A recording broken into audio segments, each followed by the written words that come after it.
شرم اور حیا۔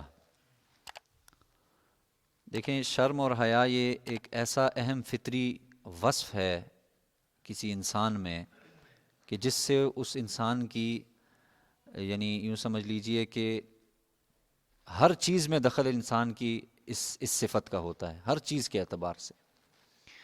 اور یہ وہ وصف ہوتا ہے حیا کہ جس کے ذریعے سے انسان بری چیزوں سے، برے اخلاق سے، برے کردار سے، فواحش سے، منکرات سے، ان تمام چیزوں سے انسان بچ جاتا ہے۔ اسی کو حیا کہا جاتا ہے۔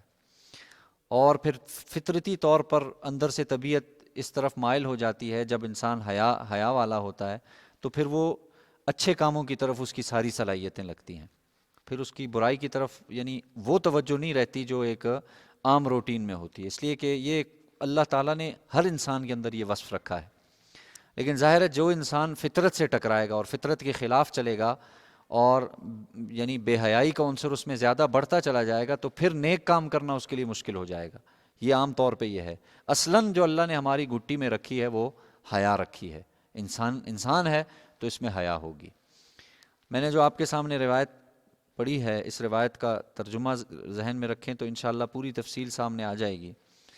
حضرت زید ابن طلحہ سے روایت ہے، وہ نقل کرتے ہیں اللہ کے رسول علیہ الصلوۃ والسلام نے فرمایا کہ ہر دین کا کوئی امتیازی وصف ہوتا ہے اور دین اسلام کا امتیازی وصف حیا ہے۔ یعنی مراد یہ ہے کہ ہر جتنے بھی اللہ تعالیٰ نے دین شریعت نازل فرمائی ہیں ان کے اندر کوئی نہ کوئی ایسی ایک چیز ہے جو مرکزی نقطہ ہوتا ہے، یعنی جو ایک امتیازی شان رکھتا ہے۔ جیسے مثال کے طور پہ عیسائی، حضرت عیسیٰ علیہ الصلوۃ والسلام کی آپ بات کریں، اس شریعت کی بات کریں تو اس میں جو مرکزی نقطہ ہے، علماء فرماتے ہیں کہ وہ عفو و درگزر کرنا اور رحم دلی اور اس قسم کا معاملہ کرنا، یہ اصلاً ان کے دین کا یا ان کے مذہب کا کیا ہے؟ مرکزی نقطہ ہے۔ اور اسلام جس پر ہم موجود ہیں الحمدللہ، حضرت محمد صلی اللہ علیہ وسلم نے جو ہمیں تعلیمات پہنچی ہیں ان کے ذریعے سے، اس میں یہ پتہ چلتا ہے کہ سب سے زیادہ اسلام میں اگر مرکزی نقطہ کہا جائے یا سب سے زیادہ خاص طور پر جس پر زور دیا گیا ہے وہ حیا ہے۔ اور پھر حیا کو بھی تھوڑا سا سمجھ لینا چاہیے۔ ہمارے ہاں حیا اصل میں سمجھا جاتا ہے صرف اس حد تک کو بھئی کوئی آدمی برے کام نہ کرے، شرمناک کام نہ کرے، اس قسم کی حرکتوں سے باز رہے تو کہا جاتا ہے یہ حیا والا ہے، اور اس کے برخلاف بے حیا ہے۔ حالانکہ حیا کا مفہوم بہت وسیع ہے، بہت بڑا مفہوم ہے۔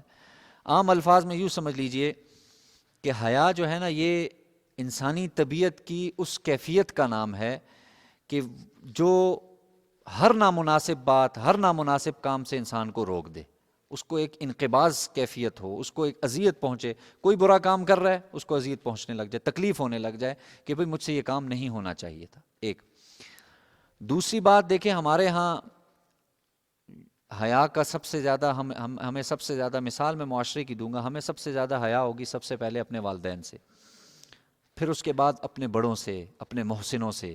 یہ ایک درجہ بدرجہ ایک انسان کی ایک ترتیب ہوتی ہے۔ حالانکہ حیا کا سب سے زیادہ اگر کوئی مستحق ذات ہے تو وہ اللہ تعالیٰ کی ذات ہے، اس لیے کہ ہمارے سب سے بڑے کون ہیں؟ اللہ تعالیٰ ہے۔ محسنوں میں تمام سب سے بڑا محسن ہمارا کون ہے؟ اللہ تعالیٰ ہے۔ تو اگر ایک شخص کو اللہ سے حیا نہیں آ رہی، مخلوق سے آتی رہے، اسے کوئی فرق نہیں پڑتا، اس کے یوں سمجھ لیجئے وہ پھر بھی بے حیائی شمار ہوگا۔ اور اگر ایک شخص کو اللہ سے حیا آ رہی ہے تو قدرتی طور پر اسے مخلوق سے حیا آئے گی۔ تو ہمارے دین کا بنیادی وصف جس کو اللہ کے رسول علیہ السلام نے فرمایا، امتیازی وصف جس سے ہمارا دین نمایاں ہو رہا ہے، امتیازی شان اسے حاصل ہو رہی ہے، وہ حیا ہے۔ اور یہ ظاہر ہے میں نے اس کا مفہوم وسیع کر دیا ہے کہ جس کو خالق سے حیا نہیں ہے تو مخلوق سے پھر اس کی کوئی حیا نہیں ہوگی۔ اگر ایک آدمی اللہ سے حیا نہیں کرتا، اسی وجہ سے بعض علماء فرماتے ہیں کہ تقویٰ اصلاً تنہائی میں اللہ سے ڈرنے کا نام ہے۔ اس لیے کہ لوگوں میں تو آپ ڈر ہی لیں گے نا، مسجد میں ہیں، دو چار بندے دیکھ رہے ہیں تو آدمی گناہ سے بچ جائے گا، چوک چوراہے میں کھڑے ہیں، دو چار بندے دیکھ رہے ہیں، گناہ کرنے کا دل بھی ہوگا، یار یہ لوگ کیا کہیں گے۔ اصل تقویٰ کیا ہے؟ انسان تنہائی میں اللہ سے ڈرے۔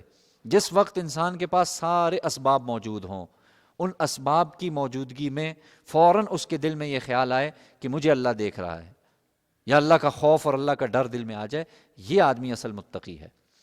تو بہرحال عرض کرنے کا مقصد یہ ہے کہ یہ ہمارے دین کا ایک بنیادی اخلاق میں سے ایک بہت اہم خلق کہا جائے، بہت اہم اخلاق میں سے ایک بہت اہم حیثیت رکھنے والا جو وصف ہے وہ کیا ہے؟ حیا ہے۔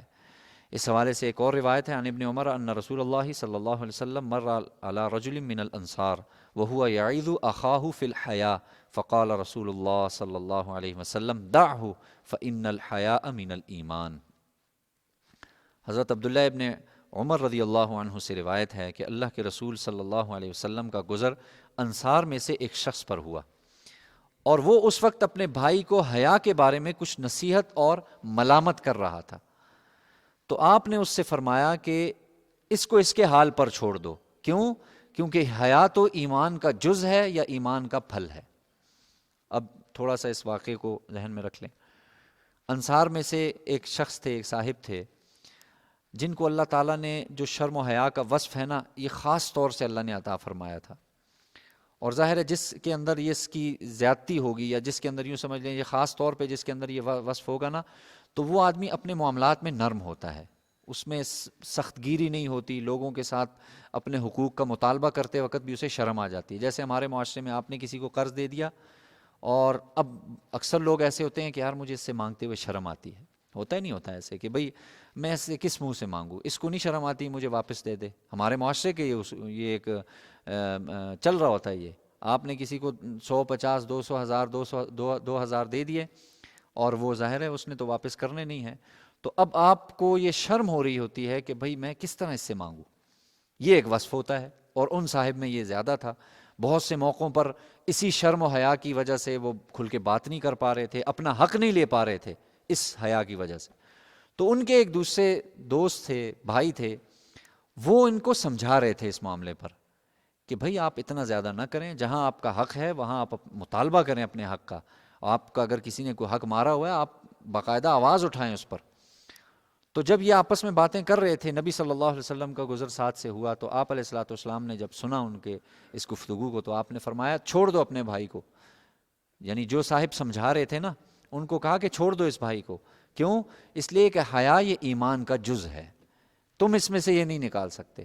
اللہ نے قدرتی طور پر اس کو عطا فرمایا، اور یہیں سے آپ علیہ السلام نے فرما دیا کہ بھئی دنیاوی مفادات ہیں، بعض دفعہ فوت ہو جائیں گے، لیکن آخرت میں بہرحال اس کا بہت بڑا درجہ ہوگا۔ دنیا ظاہر ہے دنیا ہے نا، تو یہاں پہ اس بیچارے کے حق بھی مار لیے لوگوں نے، سب کچھ مار لیا، لیکن آخرت میں اس شخص کے جو درجے ہوں گے نا بہت بڑھ جاتے ہیں۔ ایک اور روایت ہے اس حوالے سے، عن ابی ہریرہ قال قال رسول اللہ صلی اللہ علیہ وسلم الحیاء من الایمان والایمان فی الجنہ والبذاء من الجفاء والجفاء فی النار۔ حضرت ابو ہریرہ رضی اللہ عنہ سے روایت ہے کہ اللہ کے رسول علیہ السلام نے فرمایا حیا ایمان کی ایک شاخ ہے، یا ایمان کا ایک ثمرہ پھل، اور ایمان کا مقام جنت ہے، اور بے حیائی اور بے شرمی بدکاری میں سے ہے، اور بدی یہ دوزخ میں لے جانے والی ہے۔ صاف طور پہ اس حدیث نے واضح کر دیا اس مطلب کو۔ اور اسی ضمن میں اور کئی روایتیں ہم سنتے رہتے ہیں۔ آپ علیہ السلام نے فرمایا ایمان اور حیا یہ دونوں آپس میں یوں سمجھ لیں کہ جڑواں ہیں، ہمیشہ ساتھ ساتھ رہتے ہیں۔ اذا رفع احدہما رفع الآخر، ان میں سے ایک اٹھے گی تو دوسری خود بخود اٹھ جائے گی۔ ایمان ہے تو حیا بھی باقی رہے گی، ایمان نہیں ہے تو حیا خود بخود، اور ایمان تو ہے حیا نہیں ہے تو ایک دن آئے گا کہ اس کا ایمان بھی نکل جائے گا۔ دونوں ساتھ ساتھ چل رہی ہیں۔ بہت اس حوالے ایک روایت میں آپ صلی اللہ علیہ وسلم نے فرمایا الحیاء لا یأتی الا بخیر، حیا سوائے خیر کے اور کچھ بھی نہیں لائے گی۔ یعنی جس آدمی کے اندر یہ صفت ہوگی حیا والی، اس کی طرف خیر ہی خیر آئے گی اللہ کی طرف سے، اور اس کے ساتھ بھلائی ہی بھلائی ہوگی، چاہے بظاہر ایسا لگ نہیں رہا ہوگا، لیکن اللہ اس کے ساتھ کیا کریں گے؟ بھلائی والا معاملہ فرمائیں گے۔ اور ایک مشہور روایت ہے بخاری اور مسلم کی، اور حضرت عبداللہ ابن مسعود رضی اللہ عنہ اس روایت کے راوی ہیں، وہ فرماتے ہیں اللہ کے رسول صلی اللہ علیہ وسلم نے فرمایا اگلی نبوت کی باتوں میں سے لوگوں نے جو کچھ پایا ہے اس میں سے ایک مقولہ یہ بھی ہے، اور وہ مشہور ہے کہ جب تم میں شرم و حیا نہ ہو تو پھر جو چاہے کرو۔ یعنی اگر تم میں شرم و حیا نہیں ہے نا، تمہارے اندر یہ چیز، یہ وصف نہیں پایا جا رہا، تمہارے اخلاق میں یہ چیز نہیں ہے، تو پھر تمہارا جو دل کرتا ہے تم کرو۔ جیسے جانور ہے، اب جانور جو دل کرے انہیں کون روکنے والا ہے؟ کیوں؟ اس کے ہے ہی نہیں، وصف ہی نہیں ہے۔ تو اللہ کے رسول نے گویا ایک بند تھا نا اسے توڑ دیا کہ بھائی ایک حدود ہے، شرم و حیا میں رہو گے تو پھر تم قید ہو، تمہیں یہ کرنا ہے یہ نہیں کرنا، جب شرم و حیا نہیں ہے تو پھر جو دل کرتا ہے کرو، پھر تمہیں کوئی مسئلہ نہیں ہے، ظاہر ہے، لیکن اس پر آخرت میں پکڑ بھی ہے، پھر اس پر آخرت میں اللہ کو جواب بھی دینا ہے۔ اس حوالے سے ایک اور روایت ہے، عن عبداللہ ابن مسعود قال قال رسول اللہ صلی اللہ علیہ وسلم استحیوا من اللہ حق الحیا قلنا انا نستحی من اللہ یا رسول اللہ والحمد للہ قال لیس ذلك ولكن الاستحیاء من اللہ حق الحیاء ان تحفظ الرأس وما وعا والبطن وما حوا وتذكر الموت والبلاء ومن اراد الآخرة ترک زینت الدنیا وآثر الآخرة على الأولى فمن فعل ذلك فقد استحیا من اللہ حق الحیا۔ یہ بہت اہم روایت اور آخری روایت ہے اس باب کی، اس میں اور بات واضح ہو جائے گی۔ حضرت عبداللہ ابن مسعود رضی اللہ عنہ سے روایت ہے کہ اللہ کے رسول صلی اللہ علیہ وسلم نے فرمایا، اللہ تعالیٰ سے ایسی حیا کرو جیسے اس سے حیا کرنی چاہیے، جیسے اس کا حق ہے۔ آگے مخاطب جو بیٹھے تھے انہوں نے عرض کیا، الحمدللہ ہم اللہ سے حیا کرتے ہیں، اللہ کے رسول، یعنی اللہ کے رسول ہم اللہ سے حیا کرتے ہیں۔ آپ نے فرمایا یہ نہیں، یعنی حیا کا مفہوم اتنا محدود نہیں ہے جو تم سمجھ رہے ہو، آگے تفصیل، بلکہ اللہ تعالیٰ سے حیا کرنے کا حق یہ ہے کہ سر اور سر میں جو افکار اور خیالات ہیں ان سب کی نگہداشت کرو، یعنی جو تمہارے دماغ میں چل رہا ہے، جو تم سوچ رہے ہو، جو فکر ہے، جو خیالات ہیں، ان سب کے بارے میں اپنی نگہداشت کرو، پوچھ گچھ کرو، نگرانی کرو اپنی، یہ اللہ سے حیا کا حق ہے۔ اور فرمایا اور پیٹ کی اور جو کچھ اس میں بھرا ہے اس سب کی نگرانی کرو، یعنی ایک تو برے خیالات دماغ میں آتے ہیں، بری چیزیں دماغ میں آتی ہیں، حرام قسم کے خیالات، ایک تو آپ نے فرمایا اس کی نگرانی، اور دوسرا اپنے پیٹ کی نگرانی کرو کہ تمہارے پیٹ میں اس وقت کیا جا رہا ہے، جائز ہے ناجائز ہے، حلال ہے حرام ہے، کس قسم کی غذا تم پیٹ میں لے کے جا رہے ہو۔ آپ نے فرمایا یہ جس میں یہ یعنی فکر پیدا ہو جائے گی وہ حقیقت میں اللہ سے حیا کر رہا ہے، اس کے دل میں اللہ کے یعنی حیا کا حق ادا کر رہا ہے اللہ کے معاملے میں۔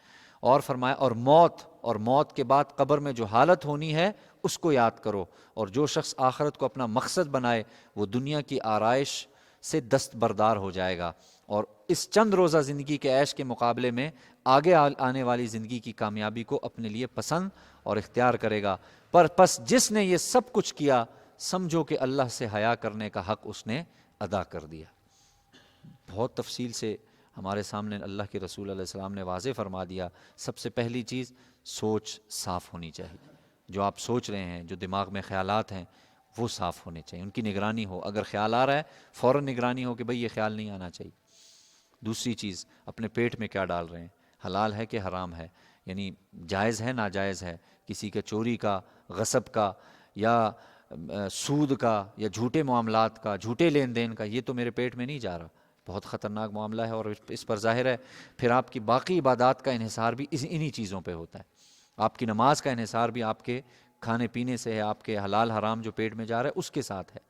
علماء نے یہاں تک لکھا ہے، دیکھیں، ایک ہے ظاہری پاکی جو ہونی ضروری ہے نماز کے لیے۔ بعض علماء فرماتے ہیں کہ بھئی جسم میں دوڑنے والا خون یہ بھی پاک ہونا چاہیے، یہ بھی نماز کے لیے ضروری، تو ظاہر ہے ان کی ایک رائے ہے، اور ہونا بھی ایسا ہی چاہیے کہ آدمی اللہ کے سامنے کھڑا ہے اور حرام اس کے پیٹ میں ہو اور وہ بس اس میں مانگ رہا ہے اللہ تعالیٰ سے، تو کہاں ایسوں کی دعا قبول ہوگی۔ تو اس کے بعد آپ نے فرمایا کہ موت، قبر کو یاد رکھے کہ بھئی میں نے مرنا ہے، اور جو شخص ظاہر ہے اس کے سامنے دو چیزیں ہیں، یا تو دنیا ہے یا آخرت ہے، وہ اپنی دنیا کو قربان کر رہا ہے اپنی آخرت پر، دنیا کے عیش و عشرت، دنیا کے مزے، دنیا کے لطف قربان کر کے آخرت کو ترجیح دے رہا ہے اور آخرت کو پسند کر رہا ہے، اور ظاہر ہے آخرت کی زندگی ہمیشہ کی ہے اور آخرت کی زندگی میں فائدہ بھی ہمیشہ کا ہے۔ تو جس میں یہ سارے وصف پائے گئے، آپ علیہ الصلوۃ والسلام نے فرما دیا کہ سمجھو کہ اللہ سے اس نے حیا کا، جو حیا کرنے کا حق تھا اسے حاصل کر لیا۔ تو اللہ تعالیٰ سے مانگیے، اللہ تعالیٰ سب سے پہلے تو ہمیں اپنی ذات کے سامنے جو ہے نا حیادار بنائے، ہم اللہ سے حیا کرنے والے بنیں، جس میں اللہ سے حیا آ جائے گی انشاءاللہ مخلوق بہرحال آ ہی جائے گی، دنیاوی جتنے بھی معاملات میں ہیں انشاءاللہ اس سے بھی اللہ ہماری جان چھڑا دیں گے۔ سب سے پہلے انسان کے دل میں کس کے بارے میں ہو؟ اللہ تعالیٰ کے بارے میں۔ اللہ تعالیٰ سے دعا ہے اللہ تعالیٰ سمجھنے کی، عمل کی توفیق نصیب فرمائے۔